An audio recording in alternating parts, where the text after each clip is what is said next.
Desde muito novo, estudar sempre foi como escalar uma montanha sem corda, difícil, solitário e cheio de quedas. Experiências marcantes ao longo da minha vida acabaram deixando cicatrizes que influenciaram diretamente minha capacidade de concentração. Mesmo quando tudo ao meu redor está em silêncio absoluto, minha mente parece viver em outra frequência, como se qualquer ruído fosse o suficiente para me tirar do eixo. Já me peguei relendo a mesma frase dezenas de vezes, como se estivesse preso num ciclo sem fim. No segundo ano da faculdade, percebi que precisava de algo drástico para mudar isso. Peguei o carro e comecei a dirigir para longe, em busca de paz. A cada quilômetro, deixava para trás a bagunça da minha mente, até encontrar refúgio na natureza. Era como se, no meio do verde, eu finalmente respirasse fundo pela primeira vez em dias. E ali, no silêncio das árvores, eu encontrava o foco que parecia impossível entre quatro paredes. No último ano da faculdade, a pressão aumentou como uma tempestade se aproximando. Uma prova final valia 40% da minha nota, e se eu não tirasse pelo menos 75, todo o meu esforço até ali teria sido em vão. Foi aí que tomei uma decisão: transformar aquele fim de semana em algo épico. Em vez de ir ao mesmo refúgio sempre resolvi fazer uma verdadeira jornada até um lugar novo, mais afastado, onde pudesse me reconectar comigo mesmo e com os estudos. Saí cedo no sábado, o sol ainda nascendo no horizonte, e depois de horas de trilha, encontrei o que parecia um cenário de filme. Um topo de morro com vista para um mar de árvores, pedras grandes formando um espaço perfeito para estudar. Me acomodei com meus livros e computador, pronto para mergulhar no conteúdo. Mas foi quando o clima de paz começou a ruir. Enquanto lia, um som seco de galho estalando me fez levantar os olhos. Um barulho comum na mata, mas algo naquele instante parecia errado. Me levantei, bati palmas e gritei para espantar qualquer bicho, achando que fosse apenas um esquilo ou veado. O barulho cessou, mas algo permaneceu estranho, como se eu estivesse sendo observado. Olhei novamente e, por uma fração de segundo, vi o que parecia uma silhueta se mover entre as árvores. Me convenci de que era coisa da minha cabeça. Voltei para o meu lugar, mas o desconforto crescia. Era como se uma névoa invisível de tensão pairasse sobre tudo. Virei páginas, mas não absorvia nada. Foi aí que decidi que era melhor sair dali. Mas ao me aproximar da trilha novamente, algo fez meu sangue gelar. A poucos metros, parado entre as árvores, estava alguém. Uma figura imóvel, de costas, vestida toda de preto. Pelo porte parecia um homem, mas o que me deixou realmente em pânico foi o que ele usava no rosto. Uma máscara. Não era qualquer uma. Era branca, de aspecto artesanal, com um focinho comprido, olhos negros vazios e fios desgrenhados de cabelo amarelo queimado saindo pelas laterais. Ele se virou abruptamente e me encarou.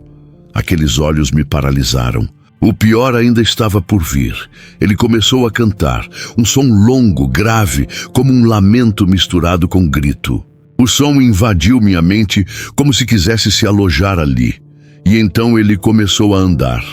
Na minha direção, o espaço onde eu estava era pequeno, sem muita margem de manobra. Para fugir, eu teria que passar muito perto dele, ou me jogar morro. Abaixo, arriscando quebrar os ossos e destruir o computador com todo o material. Quando percebi, ele já estava correndo na minha direção, com aquele canto horrível ficando cada vez mais alto. Congelado de medo, esperei o pior. Mas ele parou, bem na minha frente. Sorriu, um sorriso estranho, vazio. Depois, voltou a cantar, como se eu nem estivesse ali. Aproveitei o único momento de distração para correr. Passei por ele como um raio, tropeçando, quase caindo, enquanto o canto grotesco ecoava atrás de mim como um aviso. Só parei quando cheguei no carro. Ele não estava mais me seguindo, mas o trauma... Esse veio junto no banco do passageiro, com o coração disparado. E as mãos tremendo, tentei ligar para a polícia, mas o sinal era fraco demais. Dirigi até a cidade mais próxima e fiz a denúncia, mas tudo que recebi foi um protocolo. Segundo eles, o homem não cometeu nenhum crime. Aparentemente, assustar alguém no meio do nada com uma máscara de pesadelo e um canto ameaçador não é suficiente para gerar investigação. Até hoje, ninguém mais relatou nada parecido naquela região. Talvez tenha sido só uma pegadinha macabra, ou talvez ele estivesse esperando por alguém, qualquer um. Eu só sei que naquele dia, a mata que antes era meu refúgio virou o cenário de um pesadelo real. Nunca mais consegui estudar em paz em um lugar isolado. E aquela máscara ainda me visita nos sonhos e nos piores dias, no espelho da memória. Focar nos estudos nunca foi fácil para mim. Sempre fui o tipo de pessoa que se distrai com facilidade. Um barulho do lado de fora, uma notificação no celular, até o som do próprio silêncio já foi suficiente para bagunçar meus pensamentos. Mas a verdade é que isso tem raízes mais profundas. Desde criança, passei por momentos que mexeram comigo de um jeito que não dá para explicar direito. E mesmo quando tudo ao meu redor parecia calmo, minha mente continuava em tempestade. Foi só no segundo ano da faculdade que decidi fazer algo radical. Comecei a dirigir até o interior só para conseguir estudar. Era um lugar isolado, rodeado por árvores, com um ar puro que parecia limpar minha cabeça. Lá, entre o som dos pássaros e o vento passando pelas folhas, eu finalmente conseguia me concentrar. A paz daquele ambiente era a única coisa que me permitia realmente mergulhar nos livros, mesmo que parecesse exagero para quem ouvia minha rotina. Só que uma semana antes da prova mais importante do semestre, eu resolvi fazer diferente. Ao invés de ir para o meu canto habitual, decidi transformar meu estudo num tipo de aventura. Peguei o carro, joguei meus livros no banco de trás e segui viagem para uma região mais afastada ainda. Depois de algumas horas, estacionei, comecei a trilha e andei até encontrar o lugar perfeito. Uma clareira no alto de um morro, cercada por árvores gigantes. Me ajeitei ali, tirei o computador e comecei a revisar o conteúdo. Mas a tranquilidade não durou muito. Galhos começaram a estalar ali perto. No início, achei que fosse só um animal. Veado, esquilo, qualquer coisa. Levantei, bati umas palmas, fiz barulho. Tudo em vão. A sensação de que algo me observava só aumentava. E então eu vi uma silhueta entre as árvores. Estava longe, parada, mas não era bicho, era alguém que não devia estar ali. A figura parecia um homem, ombros largos, postura firme, estava completamente vestida de preto e usava uma máscara, mas não era uma máscara comum. Era branca, feita à mão, com um focinho comprido, como aquelas dos médicos da peste antiga, só que ainda mais grotesca. O cabelo amarelo queimado saía desgrenhado pelas laterais. Quando ele me viu, virou a cabeça devagar, como se já soubesse que eu estava ali. E então começou a cantarolar. Um som grave, arrastado, como se misturasse um canto de lamento com um grito abafado. Aquilo me travou. Meu corpo congelou. Não conseguia pensar em nada, só escutar aquele som horrível ecoando no meio das árvores. E ele começou a andar na minha direção. Lentamente, passo por passo, como se estivesse saboreando cada segundo da minha angústia. Meu coração parecia explodir. Eu estava encurralado. Se corresse morro abaixo, podia me machucar feio. O terreno era íngreme e cheio de pedras. Se tentasse voltar pela trilha, teria que passar perto dele. Estava sem saída. Foi quando ele correu. Do nada. Aquele canto distorcido ficou mais alto, quase ensurdecedor. Corri instintivamente, desviando dele no último segundo. Eu mal respirava, só corria. Ouvia o som atrás de mim, sentia como se ele estivesse a poucos passos, quase me tocando. Quando Cheguei no carro, olhei para trás. Ele não estava mais lá.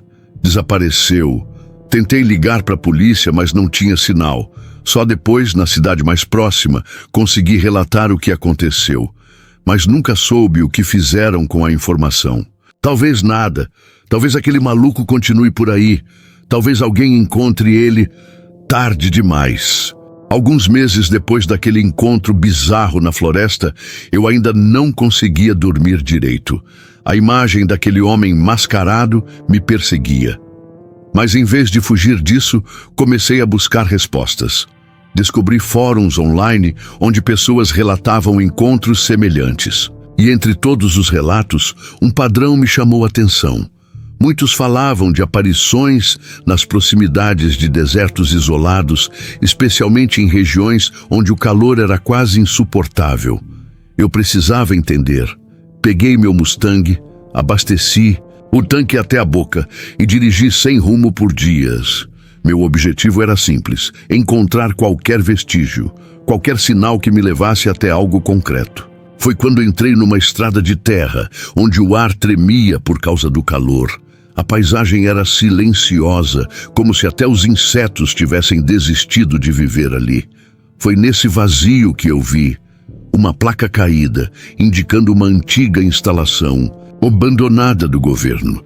A entrada estava selada com correntes, mas o portão era baixo e fácil de pular.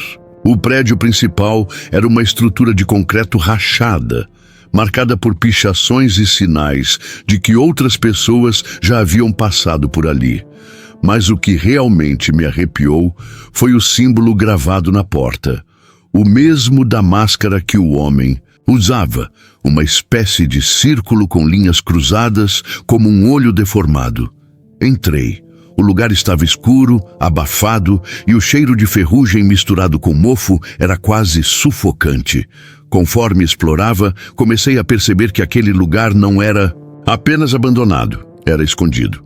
Como se quisessem apagar sua existência. Encontrei uma sala cheia de arquivos rasgados, mas alguns ainda legíveis. Ali estavam registros de um experimento, algo chamado Projeto Espectro, e entre as descrições, uma frase me gelou. Sujeito 14.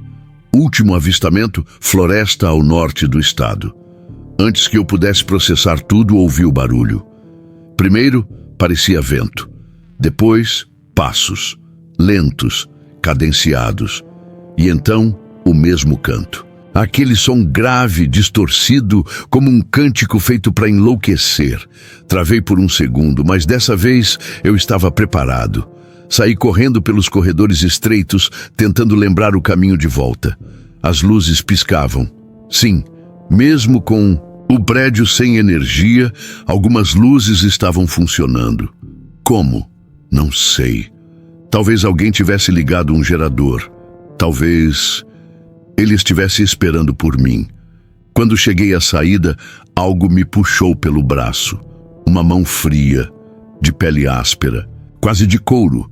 Era ele, cara a cara. A máscara parecia mais desgastada e os olhos por trás dela, vazios, sem pupilas, como se fosse um corpo sem alma. Eu reagi como qualquer um reagiria, com puro instinto.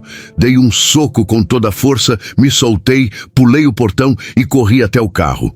O motor do Mustang rugiu com força quando dei partida e eu saí cantando o pneu, naquela estrada de terra.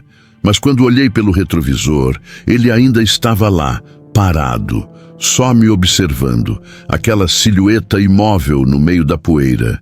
Não sei se ele era humano, espírito ou algo entre os dois.